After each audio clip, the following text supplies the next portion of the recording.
అందరికీ నమస్కారం. ఇది మీ వేణు. ఈరోజు అమరజీవి పొట్టి శ్రీరాములు గారి జయంతి సందర్భంగా ఒక వీడియో చేద్దాం అనుకున్నాను. ఈ వీడియో కనుక మీకు నచ్చినట్టయితే షేర్ చేయండి, సబ్స్క్రైబ్ చేయండి. అండ్ ఇందులో మీకు తెలియని విషయాలు అట్లీస్ట్ ఒక్క పాయింట్ అయినా మీకు తెలియని తెలుసుకుంటారని ఆశిస్తున్నాము. అందుకే ఈ వీడియో చేస్తున్నాను. ఆయన ఎంత గొప్పవారు అనేది తెలియజేయటం అనేదే ఇక్కడ ప్రధాన ఉద్దేశం. వేరే ఎజెండా ఏమీ లేదు. అమరజీవి పొట్టి శ్రీరాములు గారు మనకి అందరికీ తెలిసిన విషయమే. జనరల్గా ఎలా తెలుసు మనకి అంటే, ఆంధ్రప్రదేశ్ అవతరణ కోసం ఉమ్మడి మద్రాసు రాష్ట్రంగా ఉన్నప్పుడు ఆంధ్రాని తెలుగు వాళ్ళకి సపరేట్ రాష్ట్రం ఉండాలి అని చెప్పి ఆమరణ నిరాహార దీక్ష చేసి 58 రోజులు ఆహారం తీసుకోకుండా నిరాహార దీక్ష చేసి చెన్నైలో ఆయన మరణించారు. ఆయన మరణించిన తర్వాతే మనకి ఆంధ్రప్రదేశ్ అనేది ఒక సపరేట్ రాష్ట్రం కింద ఇవ్వడం జరిగింది. ఇది చరిత్ర. ఇది మన పుస్తకాల్లో చదువుకున్న చరిత్ర. కానీ ఆయన దీక్ష చేసే కాలంలో అసలు ఏం జరిగింది, చనిపోయిన తర్వాత అసలు ఎలాంటి పరిస్థితులు ఉన్నాయి అనేది కొంచెం ఎక్స్ప్లెయిన్ చేయాలనుకుంటున్నాను. ఎందుకు అంటే మనకి పుస్తకాలు చదివే అలవాటు చాలా వరకు తగ్గిపోయింది. అండ్ చరిత్ర గురించి చదవటం అసలు ఎవరూ పట్టించుకోవట్లేదు. సో ఇలాంటివి తెలిస్తేనన్నా మన పిల్లలు కానీ మన నెక్స్ట్ జనరేషన్కి కొంచెం స్ఫూర్తిగా ఉంటుందనేది నా ఉద్దేశం. ఇక్కడ పొట్టి శ్రీరాములు గారు 1901లో మార్చి 16వ తారీఖున జన్మించారు. మద్రాసు రాష్ట్రంలోనే ఆయన విద్యాభ్యాసం అంతా కొనసాగింది. తర్వాత ముంబైలో అనుకుంటాను ఆయన ఇంజనీరింగ్లో డిప్లొమా చేశారు. తర్వాత రైల్వేస్లో జాబ్ చేస్తూ ఆ జాబు వదిలేసి స్వాతంత్ర పోరాటంలోకి దూకారు. ఆయన చిన్న వయసులోనే 25 ఏళ్ళ వయసులోనే ఆయన తల్లి తర్వాత భార్య మరణించడంతో ఇంకొక పెళ్లి చేసుకోకుండా గాంధీ గారిని అనుసరించి సత్యాగ్రహం దీక్షలో కూడా పాల్గొన్నారు. అండ్ గాంధీ గారిని అరెస్ట్ చేసినప్పుడు ఈయన్ని కూడా అరెస్ట్ చేశారు. ఈయన కూడా జైలు జీవితాన్ని గడిపారు. అలాగే గాంధీ గారిని ఆదర్శంగా తీసుకుని ఆయన నూలు వస్త్రాలు ధరించి చెప్పులు లేకుండా తిరిగేవారు. ఆయనకి చాలా ఆస్తిపాస్తులు ఉన్నాయి అన్నట్టు చదివాము. కానీ ఆయన నిరాడంబరమైన జీవితాన్నే కోరుకున్నారు, ఎక్కువ ఇష్టపడ్డారు. ఆయన గురించి మనకు తెలియని కొన్ని విషయాలు ఉన్నాయి. ఏంటి అంటే, ఆయనకి మనకు పుస్తకాల్లో మనకు రాసింది ఏంటి, ఆంధ్ర రాష్ట్ర అవతరణ కోసం దీక్ష చేశారనేది చదివాం. కానీ మిగతా విషయాలు ఎక్కడా పెద్దగా ప్రచురించలేదు పాఠ్య పుస్తకాల్లో కూడా. కానీ డీప్ డ్రైవ్కి వెళ్తే నేను కొన్ని పుస్తకాలు చదివిన తర్వాత నాకు అర్థమైన విషయాలు ఏంటి అంటే, ఆయన ఒక ఆంధ్ర రాష్ట్ర అవతరణ కోసం పోరాడిన యోధుడే కాదు, స్వాతంత్ర పోరాటంలో పాల్గొన్నాడు. దాని తర్వాత కూడా హరిజనుల కోసం కూడా చాలా దీక్షలు చేశాడు ఆయన. అండ్ హరిజనుల్ని గుడుల్లోకి రానిచ్చేవాళ్ళు కదా. మనకు తెలుసు అంటరానితనం ఎంత విపరీతంగా ఉండేదో. వాళ్ళని గుళ్ళలోకి ఆలయాల్లోకి ప్రవేశం కల్పించాల్సిందే అని చాలా పోరాటాలు చేశారు ఆయన. ఈవెన్ నెల్లూరులో కూడా ఒక టెంపుల్లోకి హరిజనుల్ని ఎందుకు రానివ్వట్లేదు అని చెప్పి ఆయన పోరాటం చేసి హరిజనుల్ని అక్కడికి ఎలవ్ చేసిన తర్వాత మాత్రమే ఆయన దీక్షను విరమించారు. అంత గొప్ప పోరాట యోధుడు ఆయన. నేను ఇక్కడ చెప్పదలుచుకుంది, ఆయన ఓన్లీ ఆంధ్ర రాష్ట్ర అవతరణ కోసమే కాదు, ఆయన చేసిన చాలా మంచి పనులు మనకు తెలియనివి కూడా చాలా ఉన్నాయి. ఇలాంటి దీక్షలు చాలా చేశారు. అందరికీ సమాన హక్కులు ఉండాలి, అంటరానితనం ఉండకూడదు, దేవుడి ముందు అందరూ ఒకటే అనే భావంతో గాంధీ గారి ఆదేశాల మేరకు ఆయన చాలా పనులు చేసినట్టు చెప్తున్నారు. ఇంకొకటి, 1952 అక్టోబర్ 19న ఆయన దీక్ష ప్రారంభించారు. 1952 అక్టోబర్ 19న. ఈ దీక్ష ప్రారంభించడానికి ముందు చాలా జరిగినాయి. మనకి స్వాతంత్రం పోరాటం తర్వాత, స్వాతంత్రం వచ్చిన తర్వాత కొన్ని రాష్ట్రాలను ఐడెంటిఫై చేశారు. మన దురదృష్టం ఏంటంటే, అప్పటికి మనం మద్రాసు ఉమ్మడి రాష్ట్రంగానే ఉన్నాం కాబట్టి దాన్ని సపరేట్ రాష్ట్రం కింద ఐడెంటిఫై చేశారు. కానీ ఆంధ్రాని ఎప్పటి నుంచో ఉంది మనకి సపరేట్ రాష్ట్రం కావాలి తెలుగు వాళ్ళకని. స్వాతంత్రం రాకముందు నుంచి ఆ చర్చ జరుగుతూనే ఉంది. కానీ ఉమ్మడి మద్రాసు రాష్ట్రం వచ్చిన తర్వాత, దాని తర్వాత ముఖ్యమంత్రులు వస్తూ ఉన్నారు. 1952 ప్రాంతంలో రాజాజీ గారు ముఖ్యమంత్రిగా ఉండేవాడు. మన వాళ్ళు ఎప్పటి నుంచో కోరుకుంటున్నది ఏంటి అంటే, చెన్నైతో కూడిన తెలుగు రాష్ట్రం మాకు కావాలి. ఎందుకంటే చెన్నైలో తరతరాల నుంచి తెలుగు వాళ్ళు చాలామంది అక్కడ పెట్టుబడులు పెట్టారు, అభివృద్ధికి ఎంతో దోహదం చేశారు. అండ్ మనుషులు కూడా చాలామంది ఉన్నారు కాబట్టి మాకు చెన్నైతో కూడిన ఆంధ్ర కావాలి అని మన వాళ్ళు పోరాటాలు చేస్తూ ఉన్నారు. పొట్టి శ్రీరాములు గారి కంటే ముందు కూడా గొల్లపూడి సీతారామ శాస్త్రి గారని 1951లోనే ఆయన అమర దీక్ష చేశారు గుంటూరు ప్రాంతంలో. కాకపోతే 35 రోజులు రోజుల తర్వాత దీక్ష చేసిన తర్వాత ఆయన ఆరోగ్యం మరీ క్షీణించడంతో వినోబా భావే గారు రాజీ చేసి, అంటే ఆయనతో మాట్లాడి మీ ప్రాణాలు పోయినంత మాత్రాన ఇక్కడ ఏమీ జరగదు, బతికుండి సాధించుకోవాలి అన్న ఇదితో ఆయన్ని దీక్ష విరమింపజేశారు. అలాగే పొట్టి శ్రీరాములు గారు ఈ రాజకీయ నాయకులు, అంటే అప్పట్లో కాంగ్రెస్ పార్టీ ఒక్కటే ఉండేదనుకోండి రాజకీయంగా, రాజాజీ గారి మూర్ఖత్వం, అంటే ఆయన ఏమనేవాడు, మేము మద్రాసు ఇచ్చేదే లేదు, ఇది పెద్ద ఉద్యమమే కాదు అదే చల్లబడుతుంది అన్న భావంతో నెహ్రూ గారికి సమాచారం చేరవేసేవారు అప్పటి ప్రధానమంత్రికి. సో దాంతో నెహ్రూ గారు కూడా దాన్ని పెద్దగా సీరియస్గా తీసుకోలేదు, తెలుగు వాళ్ళ పోరాటాన్ని, తెలుగు వాళ్ళ గుర్తింపుని. అందులో నెహ్రూ గారు ఏమనేవాళ్ళంటే, భాషా సంయుక్త రాష్ట్రాలు మనం ఒక్కసారి మొదలు పెడితే అది దేశాన్ని విచ్ఛిన్నం చేస్తుంది, కొట్టుకొని చస్తారు అని ఆయన భావనలో ఉండేవారు. అలాంటి భావనలో ఉన్నాడు కనుక ఆయన పెద్దగా పట్టించుకోలేదు. రాజాజీ గారు ముఖ్యమంత్రిగా ఉండి ఆయన పంపించే రిపోర్ట్లు కూడా దీన్ని పెద్ద విషయమేమి కాదు, నేను హ్యాండిల్ చేస్తాను అన్నట్టు చెప్పేవాళ్ళని బుక్స్లో చదివాం.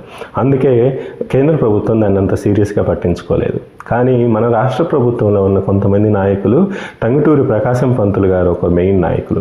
అప్పట్లో ఆయన చాలా సీనియర్ పొలిటీషియన్, అప్పటికి దాదాపుగా 70 నుంచి 80 ఏళ్ల వయసులో ఉండేవారు ఆయన.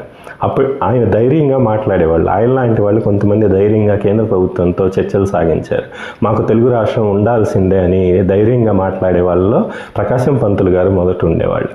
అలా చర్చలు జరుగుతున్నప్పుడు విసుగెత్తిపోయిన తెలుగు నాయకులు కొంతమంది ప్రవర్తన చూసి, అంటే తెలుగు రాష్ట్రాల్లో ఉండే కొంతమంది పెద్ద పెద్ద నాయకులు కాంగ్రెస్ పార్టీ అధిష్టానానికి భయపడి అండ్ పదవులు పోతాయేమోనని భయపడి తెలుగు రాష్ట్రం గురించి పెద్దగా మాట్లాడట్లేదు, ధైర్యంగా పోరాటాలు చేయట్లేదు, సపోర్టు ఇవ్వట్లేదు.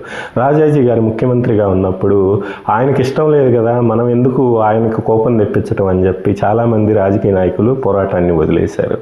అలాంటి పరిస్థితుల్లో పొట్టి శ్రీరాములు గారు గాంధీ గారి ఆచరణను ఉద్దేశించి, ఆయన అనుచరుడు కాబట్టి శాంతియుత మార్గంలో నేను ఆమరణ నిరాహార దీక్ష చేస్తున్నాను అని చెప్పి 1952 అక్టోబర్ 19న ఆయన దీక్ష ప్రారంభించారు.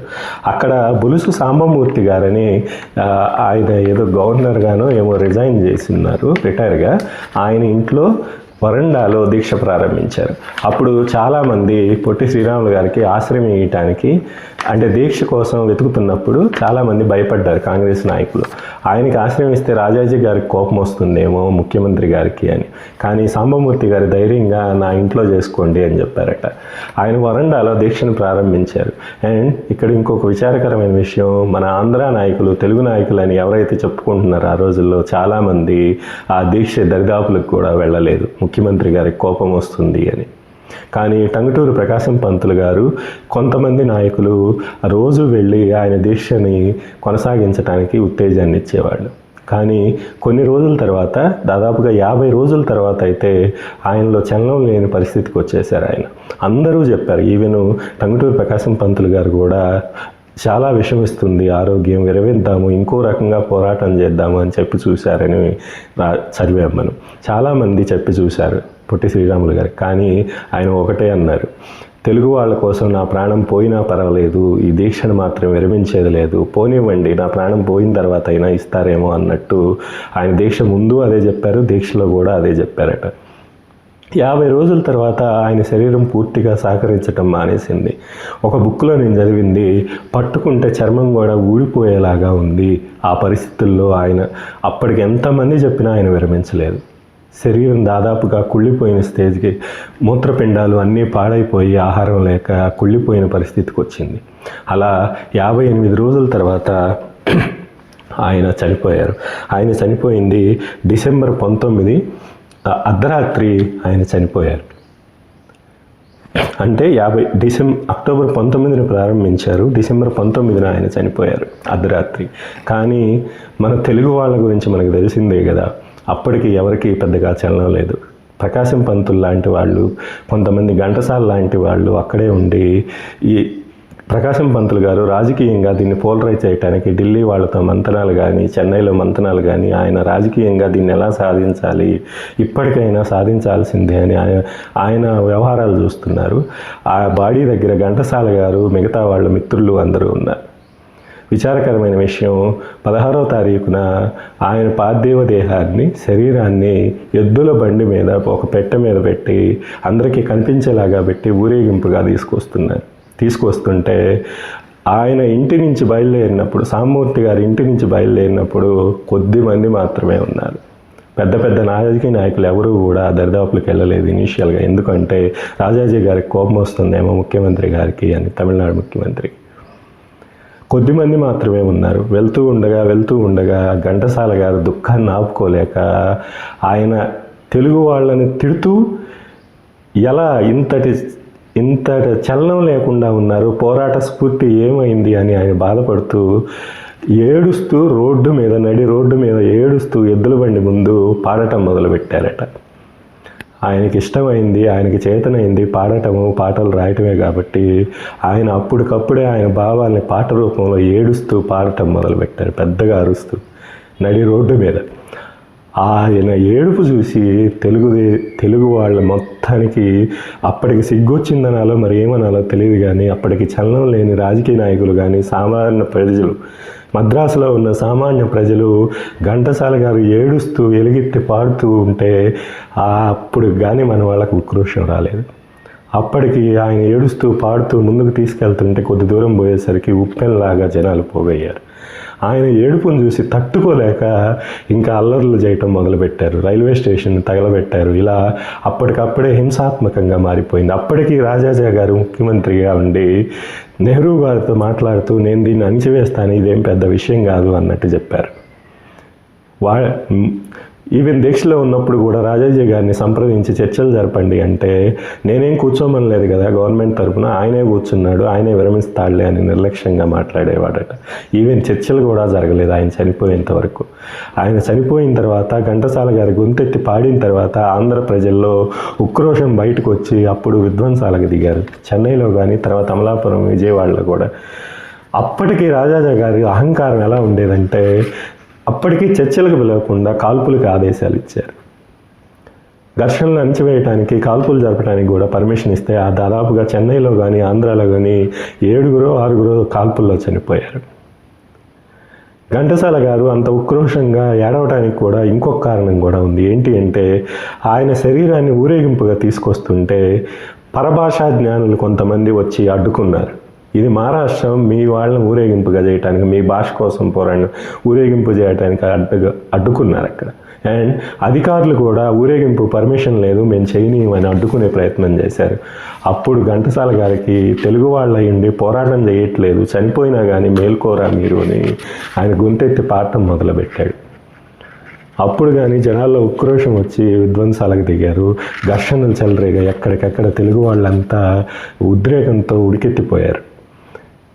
అప్పుడు ఘంటసాల గారు పాటలో కూడా ఒక మనిషి చనిపోతే తప్పక, పొట్టి శ్రీరాములు లాంటి గొప్ప వ్యక్తి చనిపోతే తప్పక మీకు చలనం కలగలేదా అని కేంద్ర ప్రభుత్వాన్ని కూడా నిందిస్తూ ఆ పాటలో కొన్ని వాక్యాలు కూడా పాడారట.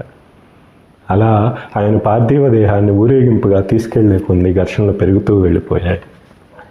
ఆయన్ని చెన్నైలోనే ఖననం చేశారు. ఇంత చరిత్ర ఉంది మన తెలుగు రాష్ట్రం ఏర్పడటంలో. ఇప్పటి పిల్లలు అనుకోవచ్చు ఏముంది ఆమర నిరాహార దీక్షే కదా అని, కానీ దాన్ని ఎంత కఠినంగా ఆయన చేశారో గమనించండి. శరీరం కుళ్ళిపోయే స్టేజ్లో, చర్మం ఊడొచ్చే స్టేజ్లో కూడా ఆయన నేను విరమించను, తెలుగు వాళ్ళకి రాష్ట్రం ఉండాల్సిందే అని ఆయన గట్టిగా పోరాడారు. అంతటి అకుంఠిత దీక్షతో చేశాడు కాబట్టి ఆయన్ని అమరజీవి అన్నారు. తెలుగు వాళ్ళ తరపున పోరాటం చేశాడు కాబట్టి. దాని తర్వాత చరిత్ర అంతా మనకు తెలిసిందే. టంగుటూరు ప్రకాశం పంతులు గారు లీడ్ రోల్ చేసుకొని ఇప్పటికైనా ఇవ్వండి, లేదంటే విధ్వంసం ఇలాగే కొనసాగుతుంది, మనం ఆవేశాన్ని ఆపలేము, చాలా ప్రాణాలు పోతాయి అని చెప్పి ఆయన మిగతా వాళ్ళు పెద్ద పెద్ద నాయకులు ఎవరైతే ఉన్నారో అప్పుడు కానీ వాళ్ళు రియలైజ్ అవ్వలేకపోయారు. జనాల్లో ఇంత కోపం వచ్చిన తర్వాత కూడా మనం అధిష్టానానికి, ముఖ్యమంత్రికి భయపడి ఇంట్లో కూర్చుంటే కుదరదు అని చెప్పి రాజీనామాలు చేసి అప్పుడు వాళ్ళందరూ కలిసి వచ్చి పోరాటం చేసి, రాజాజీ గారేమో చెన్నైని వదులుకోవటానికి ఇష్టపడట్లేదు. అప్పుడు మన ప్రకాశం పంతులు గారు లాంటి మెయిన్ లీడర్లంతా ఓకే చెన్నై లేకపోయినా పర్వాలేదు, మనం రాష్ట్రాన్ని డివైడ్ చేసుకుందాము, ఎందుకంటే చెన్నై కావాలి అని పట్టుబట్టి కూర్చుంటే ఇప్పుడల్లా అవ్వదు, ఇంకా చాలామంది ప్రాణాలు పోతాయి, గొడవలు పెరిగి అటు తమిళులు మళ్ళీ తెలుగు వాళ్ళ గొడవల్లాగా మారతాయి, అని చెప్పి దీర్ఘకాలకింత ఆలోచించి ఆయన పట్టుబట్టి సాధించారు. మరణం తర్వాత నెహ్రూ గారు డిసెంబర్ 15న ఆయన చనిపోయారు. 16న ఖననం చేశారు. ఆ అల్లర్లను చూసి తెలుగు వాళ్ళ ఉద్రేకాన్ని అప్పుడు కానీ నెహ్రూ గారికి అర్థం కాలేదు. మనం ఇక్కడ నెహ్రూ గారిని తప్పట్టాల్సిన పని లేదు. ఎందుకంటే ఆయనకి తెలుగు వాళ్ళకి మధ్య ఉండే మీడియేటర్స్ చేసిన చండాలం ఇదంతా. రాజాజీ గారు లాంటి వెధవల ముఖ్యమంత్రిగా ఉండి అదేం పెద్ద పోరాటం కాదు, అదేం కాదు, నేను చూసుకుంటాను, అణిచివేస్తాను అని తెలుగు వాళ్ళని చిన్న చూపుకు చూసి ఇలాంటి మీడియేటర్స్ అందరి వల్లే నెహ్రూ గారు అర్థం చేసుకోలేకపోయారు అనుకోవచ్చు. నెహ్రూ గారు డిసెంబర్ 19న పార్లమెంట్లో ప్రసంగిస్తూ ఆంధ్రప్రదేశ్ రాష్ట్రాన్ని మేము ఇవ్వటానికి చర్చలు ప్రారంభిస్తామని పార్లమెంట్ సాక్షిగా ప్రకటించారు. డిసెంబర్ 19, 1952న అలా ప్రాసెస్ స్టార్ట్ అయ్యి 1953 అక్టోబర్ 1న మనకి కర్నూలు రాజధానిగా ఆంధ్రప్రదేశ్ రాష్ట్రం అవతరించింది. అమరావతి రాజధానిగా ఉన్నప్పుడు లేదా రాజధాని లేని రాష్ట్రంగా విడిపోయినప్పుడు తెలుగు వాళ్ళకి ఇంకొక స్టేటు, అప్పుడు ఎలాగైతే రాజధాని లేదో సేమ్ మద్రాసు నుంచి తెలుగు వాళ్ళందరూ విడిపోయినప్పుడు కూడా మనకి రాజధాని అంటూ లేదు. భవనాలు ఏమీ లేవు కర్నూలులో కూడా. టెంట్లు వేసుకొని చిన్న చిన్న గుడారాలు వేసి అక్కడ రాజధానిని స్టార్ట్ చేశారు, కొన్ని బంగ్లాలను లీజుకు తీసుకొని. టంగుటూరి ప్రకాశం పంతులు గారి వయసు అప్పుడు 80 సంవత్సరాలట. 80 సంవత్సరాల వయసులో కూడా ఆయన కొత్త రాష్ట్రాన్ని చాలా జాగ్రత్తగా కాపాడుకోవాలి అని చెప్పి ఎక్కడా వైషమ్యాలు రాకుండా అభివృద్ధిలో కూడా ముందుకు పోతూ ఆయన అలా కొత్త రాష్ట్రాన్ని ముందుకు నడిపారు. అండ్ ఆయన ముఖ్యమంత్రిగా అయిన వెంటనే మనకి ప్రకాశం బ్యారేజ్ ఒకటి ఉండాలి, అక్కడ బ్యారేజ్ వల్ల చాలా ప్రయోజనాలు వస్తాయని ఆయన బ్యారేజ్ కట్టడానికి కూడా ఆయన ముందు చూపుతోటి ఇది చాలా ప్రయోజనం వస్తుంది, దీన్ని బ్యారేజీని కూడా డెవలప్ చేయడానికి ఆయన స్టార్ట్ చేశారు. అందుకే దానికి ప్రకాశం బ్యారేజ్ అని నామకరణం కూడా చేశారు. ఇక్కడ మనం గుర్తుంచుకోవాల్సింది పొట్టి శ్రీరాములు అనేవాడు ఆంధ్ర రాష్ట్రం కోసం అమరనిరాహార దీక్ష చేసిన పోరాటం ఒక్కటే కాదు, ఆయన మనకు చూపించిన మార్గాలు చాలా ఉన్నాయి. ఒకటి సమానత్వం కోసం పోరాడాడు, రెండోది స్వదేశీ విధానం కోసం ఆయన పోరాడాడు. ఆంగ్లేయులను ఎదిరించి గాంధీ గారితో పాటు జైలుకు వెళ్ళారు. ఆయనకి చాలా వ్యాపారాలు ఉన్నా ఆదాయం ఉన్నా కానీ అవన్నీ వదిలేసి ఆయన ప్రజల కోసం నిత్యం ప్రజలతో ఉంటూ దీక్షలు చేస్తూ ప్రజల్లో అసమానతలు పోగొట్టాలి అని చాలా పోరాటాలు చేశారు. ఆయనకు అంత ఆస్తుండి కూడా నూలు వస్త్రాలు ధరించి చెప్పులు లేకుండా యాత్రలు చేసేవాళ్ళట, పాదయాత్రలు ఏదైనా సరే. ఇంతటి గొప్ప మహానుభావుడి గురించి మీరు మీ పిల్లలకు ఖచ్చితంగా చెప్పండి. ఎందుకంటే నలుగురు కోసం పాటుపడే వాళ్ళు ఎలా పోరాడారో వాళ్ళకి తెలియకపోతే రేపు పొద్దున మనకి సమస్య వచ్చినప్పుడు పోరాడాలి అనే సామాజిక స్పృహ కూడా పిల్లల్లో ఉండట్లేదు. మీరు ఖచ్చితంగా ఇలాంటివి మీ పిల్లలకి చెప్పండి, మీ తోటి వాళ్ళకి చెప్పండి. ఏదైనా సమస్య వచ్చినప్పుడు పోరాటం అనేది ఆపకూడదు. ఎన్ని క్లిష్ట పరిస్థితులు వచ్చినా పోరాటం అనేది ఆపితే మన సమస్యలు పరిష్కారం కావు. ఇక్కడ ఆయన ఆరోగ్య సమస్యలను కూడా లెక్క చేయకుండా అన్ని రోజులు దీక్ష చేసి చనిపోయారు కాబట్టి మనకి తెలుగు రాష్ట్రం అనేది ఒకటి ఏర్పడింది. మేబీ తర్వాత వేరే విధంగా ఏర్పడి ఉండొచ్చు, మనం చెప్పలేము దాని గురించి. అణిచివేసి కూడా ఉండొచ్చు అప్పుడు సిద్ధించకపోతే.